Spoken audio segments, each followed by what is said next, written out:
Saturday night തൊട്ട് plan ഇട്ടു. Sunday വന്നിട്ട് പാലക്കാട് രാജേട്ടൻ്റെ കടയിൽ പോയി വന്നിട്ട് ലഞ്ച് കഴിക്കാമെന്ന് വിചാരിച്ചു.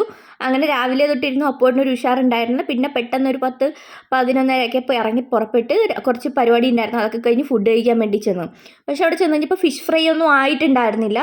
സോ നമ്മൾ ഈ ഒരു അടിപൊളിയായിരുന്നു. അച്ചാറും ഒക്കെ കൂട്ടി കഴിക്കാൻ തുടങ്ങി. പിന്നെ ഒരു കുമ്പളങ്ങ ചിക്കനൊക്കെ കൊണ്ടുവന്ന് എന്ത് ടേസ്റ്റാണെന്ന് അറിയാം ഇവനൊക്കെ. പിന്നെ ഹമൂറ് കൊണ്ടു തന്നു. കഴിച്ചു. അടിപൊളി ടേസ്റ്റുള്ള ഫിഷ്. ഞാൻ ഫസ്റ്റ് ടൈമാണ് കഴിക്കണേ. ജ്യൂസി ആണല്ലോ അപ്പോട്ടാന്ന് പറഞ്ഞപ്പോൾ അപ്പുറത്തിരുന്ന് ചേട്ടൻ അത് ജ്യൂസി അല്ല, അത് പച്ചമീനാണ്, വെന്തിട്ടില്ല എന്ന് പറഞ്ഞു. എനിക്ക് അതോടെ മനസ്സിനൊരു അജ്ഞാനം എന്നൊക്കെ പറയില്ല, അത് കയറിയോണ്ട് കഴിച്ചില്ല.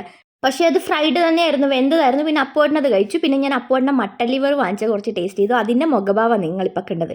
എനിക്ക് മട്ടൻ്റെ ആ ഒരു മുശുക്കുമാണ് എനിക്ക് ഇഷ്ടമല്ല. പിന്നെ അത് കഴിഞ്ഞപ്പോഴത്തേക്ക് എനിക്ക് പിന്നെ ഫിഷ് ഫ്രൈ വേണം. ചോറ് കഴിച്ച് കഴിഞ്ഞപ്പോഴത്തേക്കാണ് ഞാൻ പിന്നെ ഓർഡർ ചെയ്ത് ഫിഷ് ഫ്രൈ വന്നത്. കാര്യം ഞാൻ അപ്പോഴാണ് ചോദിച്ചത്. പിന്നെ ഒരു ചെമ്പല്ലി മീനായിരുന്നു ഞാൻ വാങ്ങിച്ചത്. അതിൻ്റെ പാതി കഴിച്ച് കഴിഞ്ഞപ്പോൾ എൻ്റെ കപ്പാസിറ്റി കഴിഞ്ഞു. സോ അതും പാഴ്സലെടുത്ത് തിരിച്ച് വീട്ടിൽ പോന്നു.